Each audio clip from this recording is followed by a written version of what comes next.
On their way to a party, elderly couple Larry and Joan keep arguing about every topic that comes to their minds. They're so distracted that they almost crash into another car. When they make it to their son's house, Larry covers the bandage on Joan's arm with her sleeve and reminds her that she needs to tell the family about her cancer. Joan asks for one more day since she doesn't want to ruin their grandchild's gender reveal party. The family receives the couple with a warm welcome and teases them for their 65 years of marriage. They also tell Joan that they've found a box of her old pictures in the basement. One of the photos is of Joan's wedding to her first husband Luke, who died during the war. Meanwhile, Larry is having some pretzels when suddenly he starts choking. He struggles to breathe as he collapses on the floor. Seconds later, Larry is shocked to wake up in a train with pink confetti falling on his head. A kid in an oversized suit says Larry wasn't expecting it before walking away. When the train stops at the station, Larry notices that many passengers are wearing hospital gowns. He follows the passengers until he makes it to a crowded area known as the Junction, where lots of people tell him things that he doesn't understand. Larry tells the receptionist that he's been abducted, but she assures him he wasn't and he has to wait until his AC comes for him. Some hours later, most of the crowd is gone and Larry is napping on the chairs. He's awakened by Anna, who introduces herself as his AC. This stands for Afterlife Coordinator, which means Larry has died. Larry starts to deny it, but at the same time he sees the confetti and realizes his grandkid is a girl. Anna makes Larry look at himself in the mirror and he finally notices he's young again, proving her story. She explains that when people reach the junction, their forms revert to their happiest selves. As Anna guides him through the building, Larry keeps insisting that he must go back to his wife, so Anna slaps him to make him stop whining. She also clarifies that this isn't paradise, it's a brief transition between life and eternity. At that moment they hear an alarm and Larry sees a man being tackled by security. Anna warns him to never cross any red doors. Afterward, Anna takes Larry to his temporary room and leaves him brochures promoting eternities as presented by different religions. He must stay there until he chooses the right eternity for himself, and the closet has all his favorite clothes. After a quick clothes change, Larry tries to watch TV but all the channels are ads for different kinds of eternities. Then Larry explores the junction, only to find dozens of booths promoting even more eternities. Eventually he finds a bar and as soon as he takes a seat, a beautiful woman sits next to him. He tries to explain he's married, yet the woman keeps flirting to promote a naughty eternity. Thankfully bartender Luke reminds her that advertising is forbidden in the bar so she leaves. Larry wonders if the bartender is an angel, but Luke clarifies he's just a soul that got a job to stay in the junction. Since Larry is still confused, Luke shares the rules. There's no switching eternities after he's chosen, and there's no visiting other eternities either. If he breaks a rule, overstays his welcome, or tries to switch eternities, they'll put him in the void. It's a place with nothing but blackness for all eternity. Larry shares that his wife has cancer and he promised to take care of her, but now he feels guilty for abandoning her so he asks for another drink. The next morning Anna wakes Larry up by getting on his bed. While complaining about his hangover, he asks why there are souls with jobs in the junction. Anna explains that some people haven't accepted death, while others are waiting for their loved ones. The worst ones are the ones that can't choose. Larry wants to know if Joan will die soon, but they can't obtain that information. Since he decides to wait for her, Anna tells him he can get a job as a janitor after the provided 7 days, but he'll also have to move to the basement. Some days pass and there's no sign of Joan. Anna tells Larry that this could take several months, so Larry decides he'll prepare an eternity so Joan will feel at home when she arrives. That night he writes a letter to his wife explaining everything. At the same time, the cancer finally kills Joan and she wakes up on the train. The next morning, Anna is taking Larry to his eternity. He asks her to give his letter to Joan, but she explains it's against the rules and hugs him goodbye. Larry starts making his way to the station while Joan leaves the train. On the escalator, Larry is shocked to see his wife, but she doesn't notice him. A desperate Larry quickly changes lanes and rushes back to the junction, where Joan is seeing her young face in a mirror. The couple reunites with a warm hug. Joan already figured out that she's dead and scolds Larry for dying in such a stupid way. The moment is interrupted by Ryan, Joan's afterlife coordinator. He drags her away from Larry and brings her to her first husband Luke, who has been waiting for her for 67 years. They share a very sweet and emotional reunion, however Larry interrupts them because he was to take Joan away to his eternity. Joan starts having a panic attack when she realizes she must choose a husband to spend eternity with, so Ryan takes her to her room. After Joan changes into a nice dress, Ryan tries to guide her through her options. At that moment Luke comes to see her and a scared Joan slams the door in his face. Ryan thinks Luke is the better option because he was loyal for over 50 years, so he leaves them alone. Meanwhile Larry is ranting to Anna, who reveals she used to have a relationship with Ryan. She thinks Luke is extremely handsome, so Larry points out that he's the one who gave Joan 65 years of marriage and children. Anna calls it emotional blackmail. Back to Joan, she and Luke go on a walk around the junction and behave rather awkwardly. Suddenly 2 guards run nearby to catch a guy who tries to escape his eternity. One of the guards stops to say hi to Luke and immediately recognizes Joan. It seems Luke has been talking about her a lot. After they're gone, Luke explains the rules and tells Joan that he loves her. He says he thought about her every single day and shares lots of sweet words before trying to kiss her, but Joan pulls away because she feels sick. She tells Luke that she needs time to think and runs away. Minutes later, Larry bursts into Joan's room and brings her lots of options for their eternity. Joan freaks out and yells at him, reminding him that she needs time. She also reveals that after Larry's death, her best friend died too, which makes Larry happy because he hated her. He remembers that squatting always helped her calm down and convinces her to do it. As an old lady, Joan couldn't squat anymore, so it makes her happy to be able to do it again. Then Larry eats some pretzels and almost chokes again, which makes Joan freak out. She explains she needs to clear her head, so Larry apologizes for being insensitive and says they can talk in the morning. When he tries to get comfortable in her bed, Joan kicks him out. Larry tries to return to his room, however his 7 days are over, so he has to move to the basement. On the way, Larry sees a sign promoting a show by dead artist Dean Martin. Joan loves that singer, so Larry asks Anna to arrange a show. He's also disappointed to discover his new room is tiny. The next morning, Larry takes Joan to the waiting area, where Anna has brought Dean Martin to sing while she plays the piano. However, the guy starts acting strange and trips on the stairs, making them realize that this is an impersonator. Larry goes to Anna to complain and the guy uses the chance to hit on Joan. Luke quickly comes to drag him back and punch him. Then with the help of Ryan, Luke tries to give Joan flowers, but Larry immediately interrupts him to complain more. The men start arguing and Joan snaps, yelling to make them stop. Afterward, she brings Anna and Ryan to her room and yells at them for a while before asking them to find a solution. The coordinators make a very long phone call to get an exception to the rule. Moments later, Joan brings her husbands to the room and the coordinators announce that because of the unique circumstances, they've acquired special visas. Joan will be allowed 2 visits to an eternity, 1 with each husband. After spending time with them, she'll make her decision. The guys start arguing and almost get in a fight, so Joan has to yell again to stop them. She says they'll choose who goes first with a coin flip and another argument almost starts, so Ryan has to stop them this time. Larry flips the coin and Luke wins. During the train ride, Luke and Joan remember the old times. They keep smiling, but things are still very awkward between them. They arrive at a beautiful mountain surrounded by a clear sky and a welcoming forest. As they wander around, they have lots of fun together and even hold hands. In the evening, they have dinner at a restaurant and Joan keeps talking about her children and grandchildren, which makes Luke uncomfortable.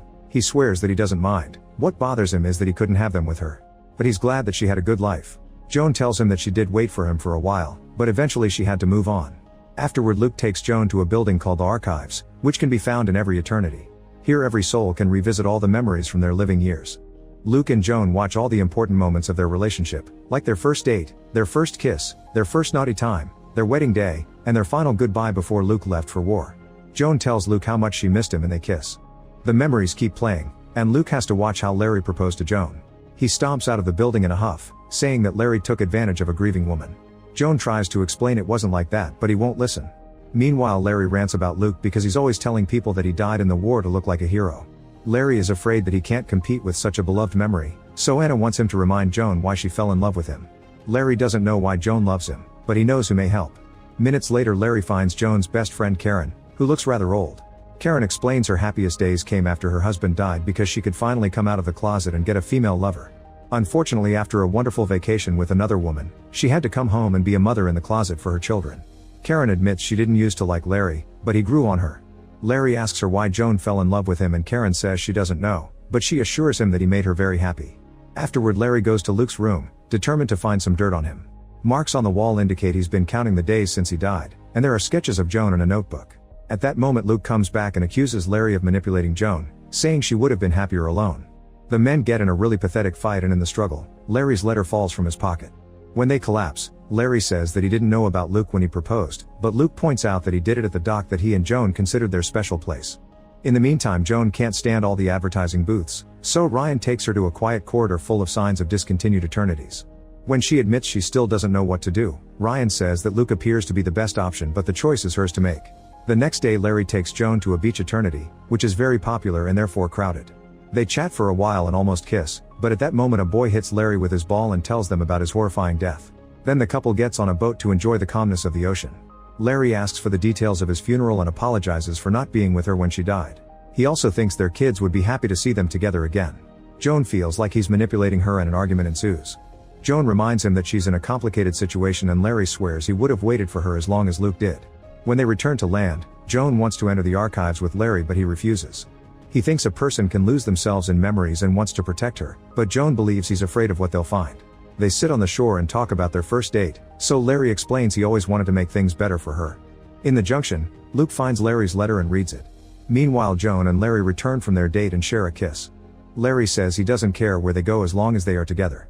At that moment, Luke shows up with the coordinators to tell Joan that Larry broke into his room. He also gives her the letter, and now Joan knows that Larry almost left. He only stayed because he saw her on his way out. Yet another argument begins and Joan calls Larry selfish. In return, Larry says that he's always been Joan's consolation prize and accuses Luke of a few things to try to make him look bad. Luke screams in frustration and admits he's had a few lovers over the last 67 years, but at least he waited for her.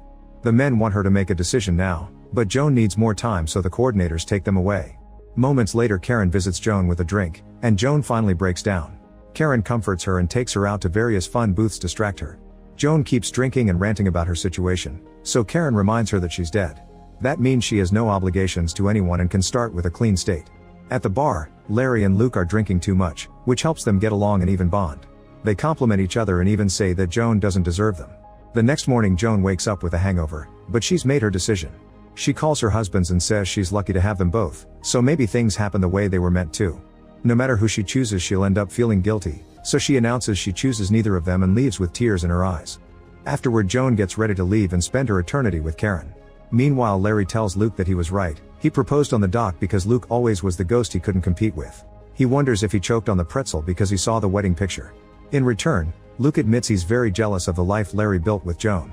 The guys then share why their bodies chose these forms. Luke looks like the day he and Joan discussed starting a family, while Larry looks like the time Joan was pregnant with their second child. Suddenly, Larry realizes something and rushes out of the room. At the station, Larry finds Joan in the train and asks her to get off for a final talk. He points out that her hair is long, but she always wore it short during their marriage. That means she was the happiest with Luke, so he wants her to go with him. At first, Joan denies it, but Larry insists it's the right thing. They both cry as they share their last hug. Sometime later, Luke and Joan are on a train to their eternity. Larry is wandering the junction because he still doesn't know where to go and discovers that Anna and Ryan are back together. Anna talks to Larry in private and tells him she's proud of him. She explains that she chose to stay in the junction because helping lost souls gave her purpose, and Larry helped her remember why she loves this job. In the mountains' eternity, Joan and Luke start a new life together. They have fun on dates and befriend other souls. In the evening, they finally get to be naughty. After Luke falls asleep, Joan starts feeling some doubts and decides to visit the archives, where she watches the memory of the day she met Larry.